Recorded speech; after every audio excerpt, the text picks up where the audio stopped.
తాకట్లో ఉన్న మీ బంగారాన్ని విడిపించి ఆ రోజు ఆన్లైన్ రేటుకి కొంటాం. Sharma gold company. నమస్తే, welcome to Suman TV. BRS MLC Kalvakuntla Kavitha తన తండ్రి మాజీ ముఖ్యమంత్రి బీఆర్ఎస్ అధినేత కేసీఆర్ కు ఒక లేఖ రాశారు. ఆ లేఖ ప్రస్తుతం వైరల్ అవుతోంది. ఆ లేఖకు సంబంధించినటువంటి సారాంశం ఏంటనేది ఒక నిమిషం మీకు ఎక్స్ప్లెయిన్ చేసే ప్రయత్నం చేస్తా. ఎందుకంటే ఆ లేఖలో తన తండ్రి కేసీఆర్కు సంబంధించి ఈ మధ్యకాలంలో ఉన్నటువంటి పరిణామాల్ని పూర్తిగా లేఖలో ప్రస్తావించారు. పాజిటివ్ విషయాలు ఉన్నాయి, అలాగే నెగిటివ్కి సంబంధించిన విషయాలు ఉన్నాయి. పాజిటివ్ ఫీడ్బ్యాక్, ఈ మధ్యకాలంలో కేసీఆర్ గారు మాట్లాడినవి, స్పందించిన విషయాల్లో ఏమి పాజిటివ్గా ఉన్నాయో చెప్పారు. తర్వాత నెగిటివ్ ఫీడ్బ్యాక్ కూడా ఇచ్చారు కవిత గారు. ఆ నెగిటివ్ ఫీడ్బ్యాక్ గురించి ప్రస్తుతం చర్చనీయాంశమైంది. నెగిటివ్ ఫీడ్బ్యాక్ ఏమి ఇచ్చారు? తన తండ్రి కేసీఆర్ ఏ విషయాల్లో సరిగా స్పందించలేదు, ఏ విషయాల మీద ప్రస్తుతం ప్రజల్లో చర్చ జరుగుతోంది, ఏది మాట్లాడి ఉంటే బాగుండేదని చర్చ జరుగుతోంది, పార్టీ అసలు ఏ విధంగా ముందుకు పోవాల్సినటువంటి అవసరం ఉంది, ఏ విషయాల మీద పార్టీలో చర్చ జరగాలి, ఇవన్నీ కూడా నెగిటివ్ ఫీడ్బ్యాక్ కింద కల్వకుంట్ల కవిత గారు తన తండ్రి కేసీఆర్కు లేఖ రూపంలో తెలియజేశారు. అది ప్రస్తుతం social media, main stream media అన్ని చోట్ల వైరల్ అవుతుంది. కవిత గారు రాసినటువంటి ఈ లేఖ ఏముందో ఒక్కసారి నేను చెప్తాను. మీరు ఉర్దూలో మాట్లాడకపోవటం అనేది బాలేదని చెప్పి కవిత గారు అన్నారు. ఉర్దూలో ఈ మధ్యకాలంలో అసలు మాట్లాడలేదు. ఎందుకంటే తెలంగాణలో ముస్లింలు అధిక సంఖ్యలో ఉంటారు. ఇటు హైదరాబాద్తో పాటు జిల్లాల్లో కూడా ముస్లింల జనాభా మిగతా రాష్ట్రాలతో పోల్చుకుంటే కొంత ఎక్కువగా ఉంటుంది. ఇక్కడ మరి ఉర్దూ భాషలో మాట్లాడితే వాళ్ళందరూ కూడా అర్థమయ్యే అవకాశం ఉంటుంది. మీరు ఎందుకు గతంలో మాదిరిగా ఉర్దూలో ఎక్కువగా మాట్లాడటం లేదనేది కూడా ఒక నెగిటివ్ ఫీడ్బ్యాక్ కింద ఇచ్చారు.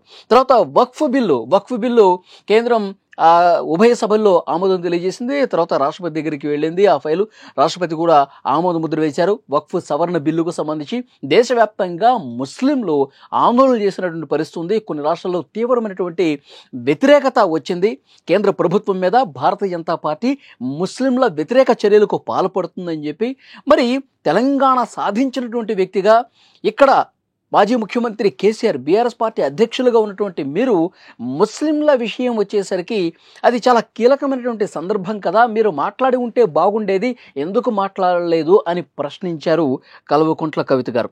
అలాగే బీసీలకు 42% రిజర్వేషన్ అంశం గురించి మీరు ఎందుకు మాట్లాడలేదు, దాన్ని ఎందుకు విస్మరించారు, ఇది కూడా ప్రస్తావించారు. అలాగే ఎస్సీ వర్గీకరణ అంశం ఈ మధ్యకాలంలో ఇది కూడా చర్చనీయాంశమైంది. ఎస్సీ వర్గీకరణకి ఆమోదిస్తూ సుప్రీంకోర్టు కూడా కేంద్రాలకు అధికారం కల్పిస్తూ తీర్పు చెప్పినటువంటి పరిస్థితి ఉంది. సో ఎస్సీ వర్గీకరణ మీద మీరు మాట్లాడాలి, ఇలాంటి కీలకమైన విషయం మీద ఎందుకు మీరు మాట్లాడలేదని కూడా క్వశ్చన్ చేశారు. తర్వాత బీఆర్ఎస్ రజతోత్సవ సభ జరిగింది. ఆ సభ గురించి కూడా చాలా కీలకమైన పాయింట్లు కల్వకుంట్ల కవిత లేవనెత్తారు. అంత పెద్ద మీటింగు జరిగినప్పుడు మళ్ళీ పాత ఇన్ఛార్జీలనే ఇవ్వటానికి కారణం ఏం కనిపిస్తోంది? పాత పద్ధతిలో మీరు ఇన్ఛార్జీల్ని నియమించడం వల్ల తెలంగాణ ఉద్యమకారులు, నిజమైనటువంటి ఉద్యమకారులు ఎవరైతే ఉన్నారో సో వాళ్ళకి దక్కాల్సినటువంటి ప్రాధాన్యత దక్కలేదు అని కూడా ఆమె ఆ విషయం ఈ లేఖలో ప్రస్తావించినటువంటి పరిస్థితి ఉంది. దీంతో పాటు మరికొన్ని కీలక విషయాలు కూడా కల్వకుంట్ల కవిత ప్రస్తావించారు.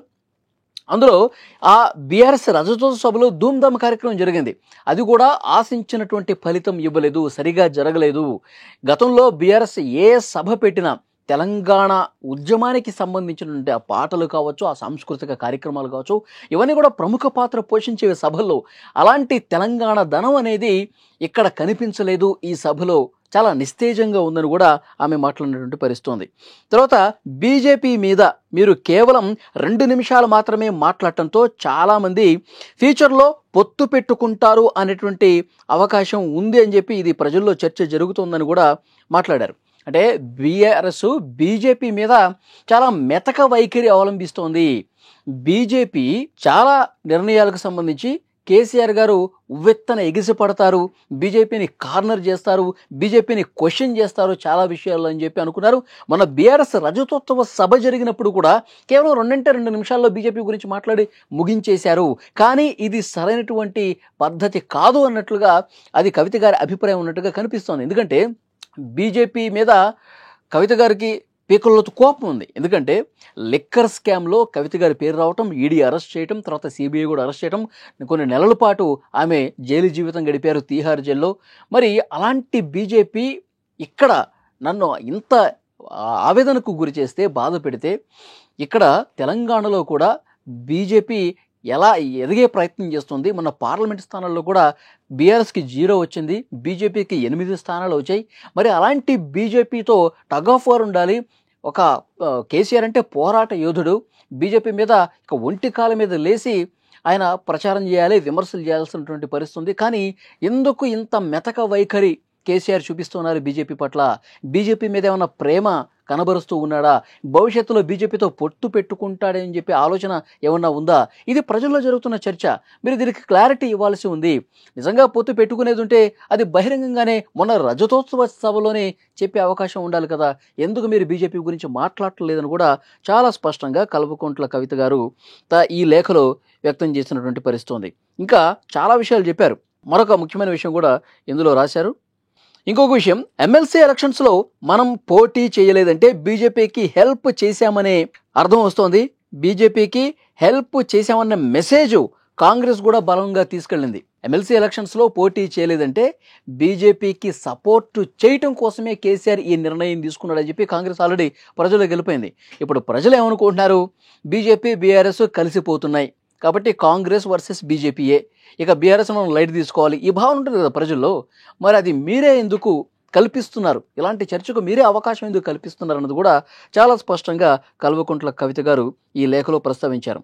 ఈ పొలిటికల్ సినారియోను అడ్రస్ చేయడానికి మీరు స్పెసిఫిక్ ప్రోగ్రామ్స్ ఆర్ గైడ్లైన్స్ ఇస్తారని అందరూ ఎక్స్పెక్ట్ చేశారు, కానీ ఇది జరగట్లేదు.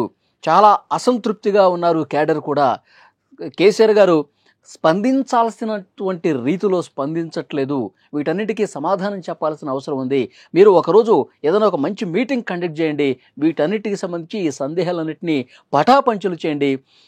బీజేపీతో ఎలాంటి సంబంధం లేని చెప్తారా? చెప్పండి. లేదు బీజేపీతో మనం పొత్తు పెట్టుకోవాల్సిన అవసరం ఉందని చెప్తారా? చెప్పండి. సో క్లారిటీ ఇవ్వాల్సినటువంటి విషయాల్లో ఈ మధ్యకాలంలో పొలిటికల్గా జరిగినటువంటి ఈ డెవలప్మెంట్స్ మీద, జరిగినటువంటి ముఖ్యమైనటువంటి విషయాల మీద, స్పందించాల్సినటువంటి విషయాల మీద నేరుగా స్పందించండి. తెలంగాణ ప్రజలకు ఒక క్లారిటీ ఇవ్వండి. కేసీఆర్ మునుపటి కేసీఆర్ని మళ్ళీ చూపించాలన్నట్టుగా కవిత గారు తన అభిప్రాయాన్ని ఈ లేఖ రూపంలో వ్యక్తపరిచారు. మరి సోషల్ మీడియాలో అయితే తెగ చక్కర్లు కొడుతోంది. కల్వకుంట్ల కవిత గారి గురించి గతంలో కూడా చాలా రోజులుగా ఒక చర్చ అయితే జరుగుతుంది.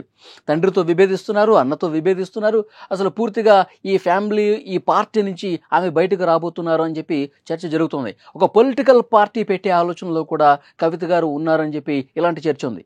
సో ఇప్పుడు లేఖ రూపంలో ఇన్ని ప్రశ్నలు సంధించినటువంటి నేపథ్యంలో కేసీఆర్ గారిని ఇన్ని ప్రశ్నలతో పూర్తిగా ఒక పోరాట యోధుడిగా అద్భుతంగా తెలంగాణ సిద్ధించిన తర్వాత ముఖ్యమంత్రిగా పనిచేసినటువంటి కేసీఆర్ని కూతురు నేరుగా ఈ విధంగా ప్రశ్నించడాన్ని తెలంగాణ సమాజం కూడా పూర్తిగా చర్చిస్తోంది. దీని మీద మరి కేసీఆర్ ఏ విధంగా కౌంటర్ ఇస్తారు, లేకపోతే ఇది ఉత్తిత్తి లెటరా? దీని మీద కవిత గారు ఇంతవరకు స్పందించలేదు. ఇప్పటివరకు నేను వీడియో చేసే సమయానికి ఇంకా ఖండించలేదు. మరి దీని మీద ఏమన్నా మాట్లాడతారా? ఇది నిజమే, నేను తండ్రికి రాసిన లేఖ ఇదే, నాకున్నటువంటి అనుమానాలు, నాకు నా మనసులో ఉన్నటువంటి భావాలు నేను వ్యక్తపరిచానని చెప్తారా, లేకపోతే ఇదంతా ఉత్తిదే అని చెప్తారన్నది కూడా ఆమె క్లారిటీ ఇవ్వాల్సినటువంటి అవసరం ఉంది. ఇప్పటివరకు అయితే బీఆర్ఎస్ పార్టీ నుంచి కూడా ఎలాంటి స్పందన రాలేదు. ఇక భవిష్యత్తులో ఏమైనా వస్తుందేమో చూడాలి. ఈ లెటర్ మీద మీ అభిప్రాయాన్ని ఫ్రెండ్స్ కామెంట్ రూపంలో తప్పకుండా తెలియజేయండి. Thank you very much.